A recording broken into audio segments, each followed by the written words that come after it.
Hello, my friends. I'm your host, Samantha, and welcome to the Mooncast. I know that since I started this podcast back in January, that I've spent a lot of time focusing on mental health and emotional intelligence and philosophy and things like that. And that is because I felt it was very important to have that foundation before I really started delving into the intricacies of witchcraft. I feel it's a common misconception that witchcraft and learning spells is going to ultimately fix your life, where to me, witchcraft is more of a supportive system. But all in all, you have to do the hard work.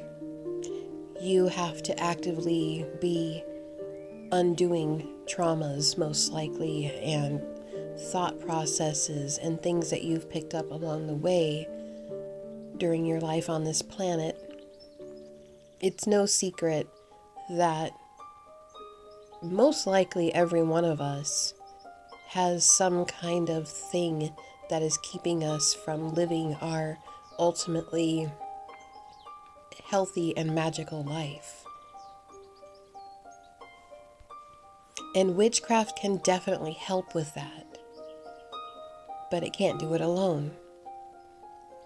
So I intend on continuing covering things that I've learned, experiences I've had that helped me to this day to live in a balanced emotional state, and I suppose just balanced in general.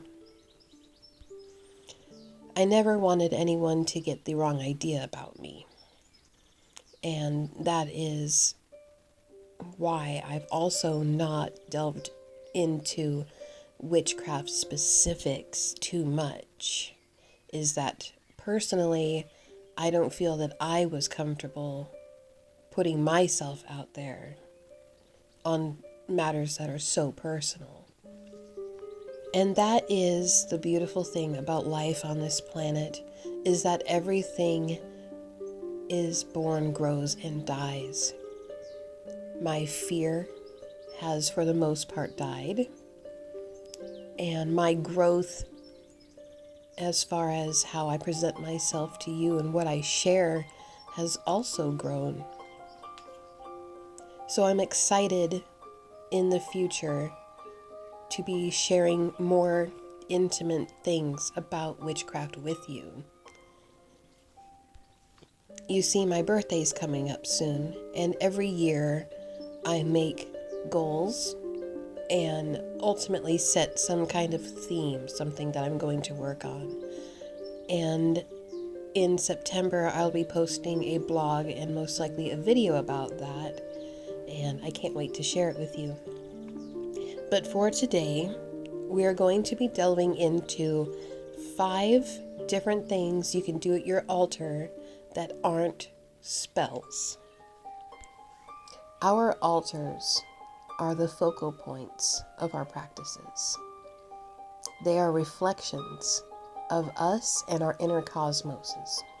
And it's fun at first to set up your altar and to get everything the way you want it, and to start doing spells and coming into your own power that way. But what do you do when there are no spells to be cast? Well, the first thing is simply to meditate. And I know that sounds maybe a little boring. Maybe you already have a meditation practice. But even just 3 minutes a day in the morning or in the evening is enough. I started meditating at my altar when I was about 12 years old. I had set up a candle, an incense, and a mirror, and every day after school I would come home and light an incense in my candle and watch the flame flicker in the mirror. Meditating doesn't have to be sitting completely still with your eyes closed and clearing your mind. To me, meditation is focusing your mind in on one thing, be it a candle flame or some kind of figure or just anything that you're able to focus your attention on so that it has your full attention and it helps to keep your mind from wandering. Now, I know I said even 3 minutes, but maybe just 1 minute a day. 1 minute to let your brain focus on one thing and to clear your mind of all else. One thing I will suggest is to use a timer, but to choose a soothing sound for your timer bell. It doesn't really do you any good to be reaching a place of peace only to have that place of peace jarred out of existence by some catchy phone ringtone. The second thing I'm going to suggest is a tea ritual.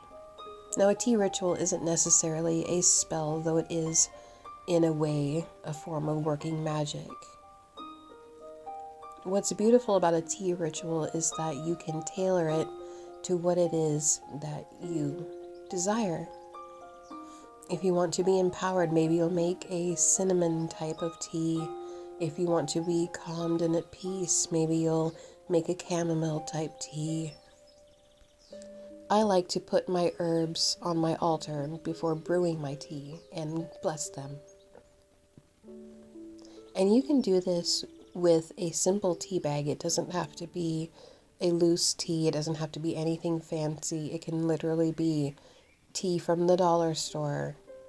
As long as you focus your intention and your blessings upon it, it's just fine. But take a moment to really focus on how tea uses all of the elements. Earth is the herbs. Fire is what heats the water. The water is obviously the water. And the steam that rises from the tea is the air. Tea is a perfect combination of all the elements. You just have to add your spirit.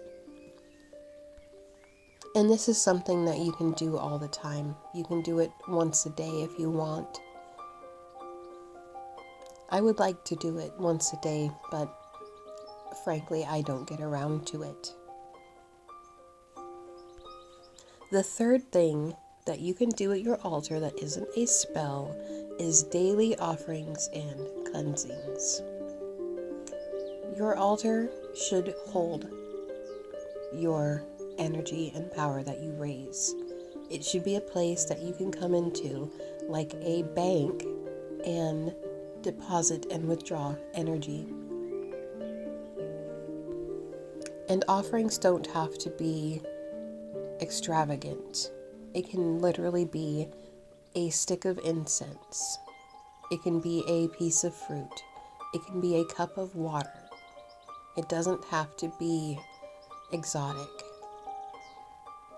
And at the end of the day, you can remove what's left of the offering. If it's incense, you can clear up the ash. I personally like to save my incense ash that I use for offerings. You can use offerings of water to water your houseplants. Be creative. Have fun with it. The fourth thing that you can do is to charge items. Because you've designated your altar as some kind of energy bank, you can do things like put crystals on your altar to charge. You can leave pieces of jewelry on your altar to charge. You can make full moon and new moon water just by setting a container of water on your altar to charge during that full moon phase, or new moon phase even. Beyond that, there really isn't much else to it. It's up to you what you decide to charge on your altar. Be creative. The fifth and last thing that you can do at your altar that isn't a spell is to hold a vigil. A vigil is essentially an ongoing prayer, and it's something that's used in many different practices and cultures all over the world. You can set up a vigil for a sick friend just by placing a photo of them and a candle to burn. You can set up a vigil for different regions of the world. Maybe there's a forest fire someplace, though I wouldn't necessarily burn a candle for a forest fire vigil. You can do a vigil for whole populations, and you can even have a vigil for the entire earth if you want to. As always, make sure that if you're burning candles, to not leave them unattended and that they are in a very fire-safe container. I have to say that. So there you have it. There are 5 things that you can do at your altar that aren't spells. Is there something that you do that I did not mention today? Feel free to leave a comment below and tell me what you do. As always, if you like the Mooncast and you want to help support what I do, you can go to buymeacoffee.com and donate whatever is comfortable for you. I hope you all are having a wonderful day and that you have a blessed weekend. I'll see you next week.